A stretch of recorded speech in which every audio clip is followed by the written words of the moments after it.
Ang inyong mapapanood ay ang mainit at madugong bakbakan ng James Shop versus Mavs dito sa Daet, Camarines Norte. Ito na nga ba ang isa sa pinakamahirap na nakalaban ng Mavs Phenomenal? Tara, simulan natin sa fourth quarter na ito.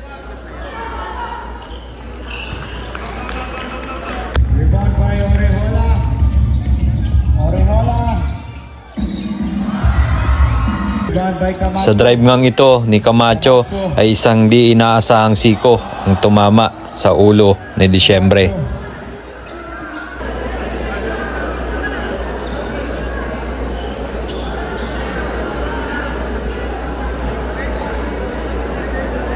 Medics.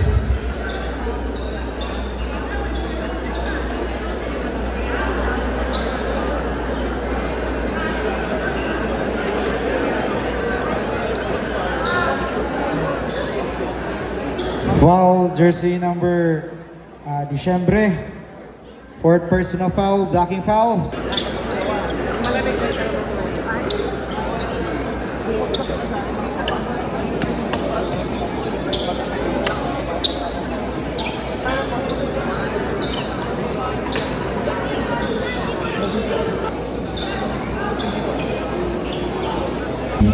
Shot clock 9 seconds.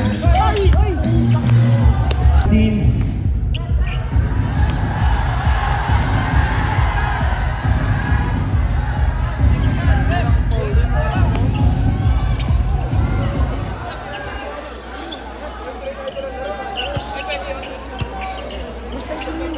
Clock 10 seconds. Sa puntong ito, medyo nagkainitan si Nabo at Air Labid na naging dahilan para tawagan siya ng unsportsmanlike foul.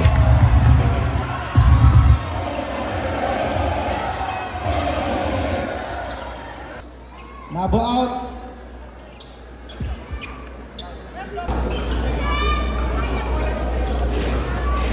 Sa turnover na to ni Sean ay nagkaroon ng chance ang James Shop na makascore ng easy 2 points. Ngunit hindi ito pinabayaan ni Sean na mangyari at isang chase down block ang kanyang nagawa. Pero hindi naging maganda ang bagsak ni Sean dito kaya tinakbo agad siya ni Coach Mab para i-check.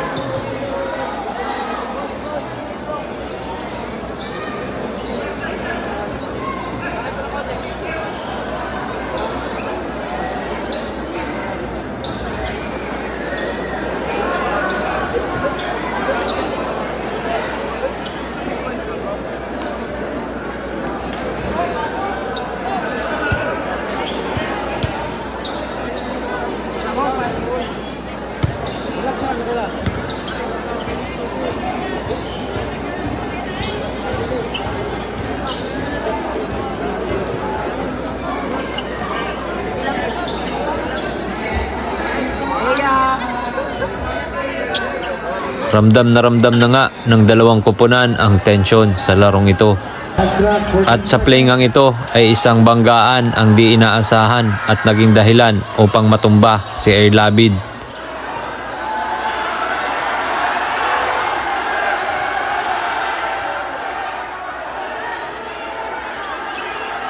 Kaya mas may nabuti na namin na mag-usap ni Coach Mab.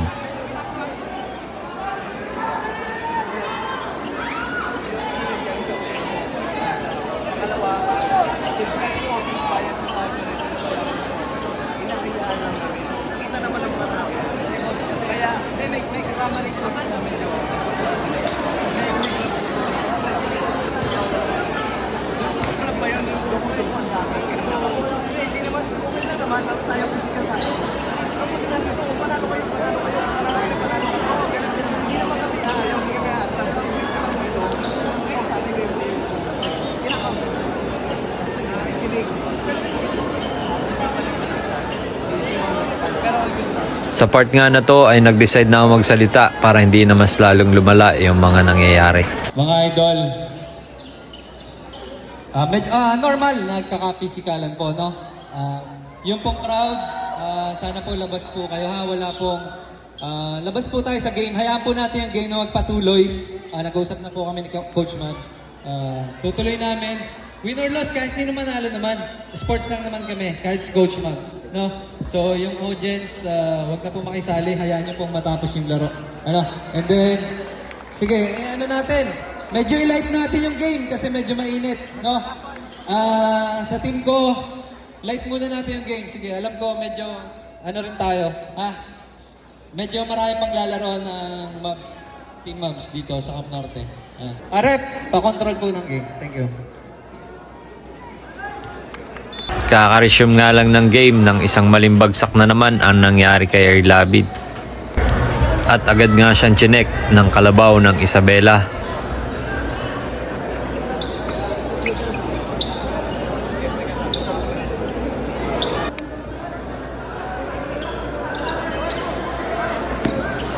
Isang magandang play nga ang nagawa ng Team James Shop dito nang makapag-set sila ng isang open shot kay Camacho sa 3 points na naging dahilan ng kanilang kalamangan 61-63. May 6 minutes na natitira sa fourth quarter.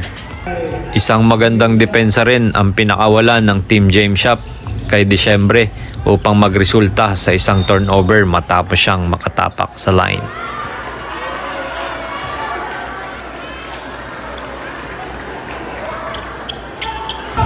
Unti-unti na ngang pumabor ang opensa sa Team James Shop matapos ang sidestep na ito ni Mase. Makakabawi pa nga kaya ang Mavs Phenomenal sa larong ito?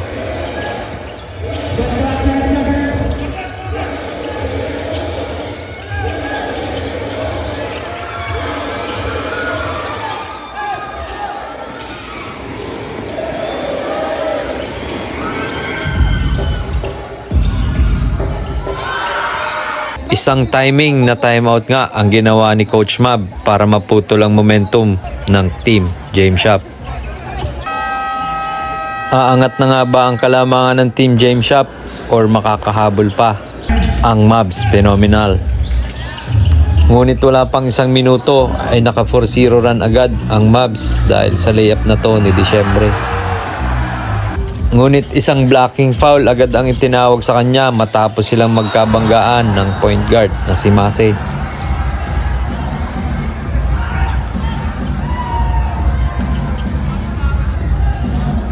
Ramdam na nga ng players ng Mavs ang pagod sa larong ito. Nagkaroon pa nga ng chance na makatira si Scotia sa 3-point line para dagdagan ang kalamangan ng Team James Shop.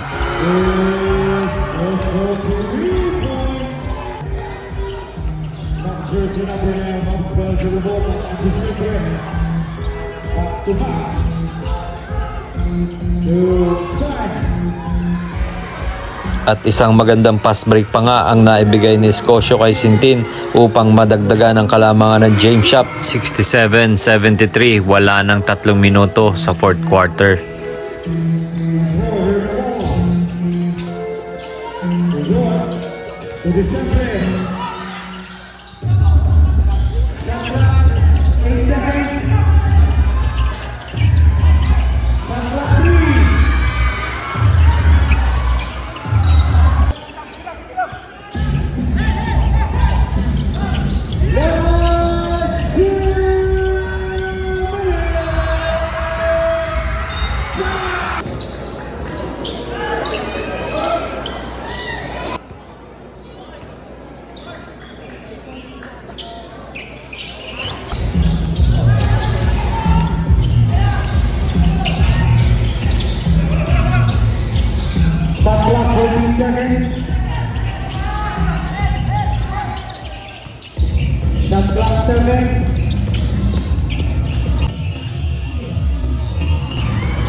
Unti-unti na nga nakabalik ang Team Mavs sa larong ito at nagkaroon pa silang maitabla ang score 73-73 sa tirang ito ni Igot. May 1 minute and 16 seconds na lang na natitira sa fourth quarter.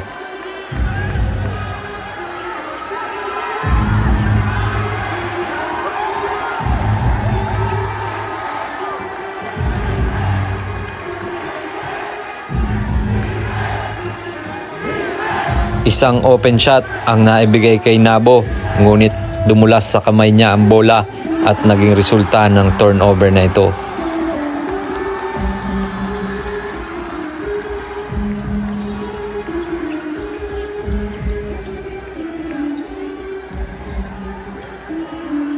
Shot clock proceed. Shot clock 10. Sa play na ito ay isang masakit na crucial foul ang naitawag ng ating referee sa Team James Shop.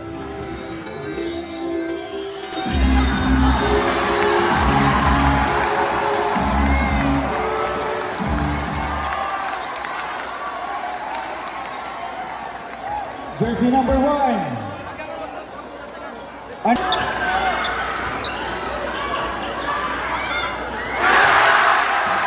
Up to 4 in final quarter. 1-point lead. Mavs Peno.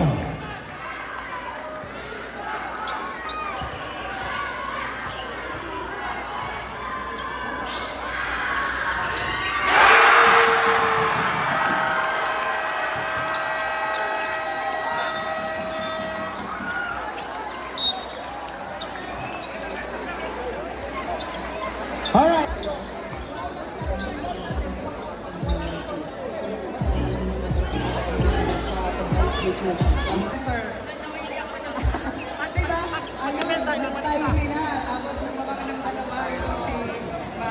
And then 31 seconds na lang.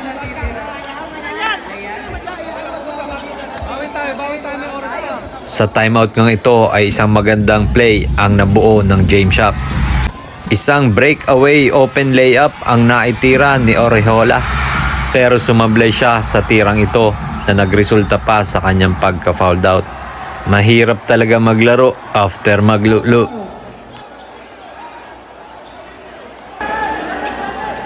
At eto na nga ako, naglalakad habang tulala. Mahahabol pa nga kaya ng Team James Shop ang kalamangan ng Mavs Phenomenal.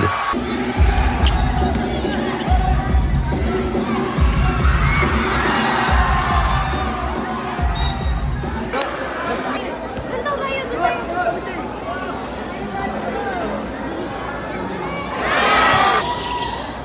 77-74, 10 seconds na lang natitira na mag-turnover pa ang Mavs sa play na to. 14 seconds. Copy. Both teams.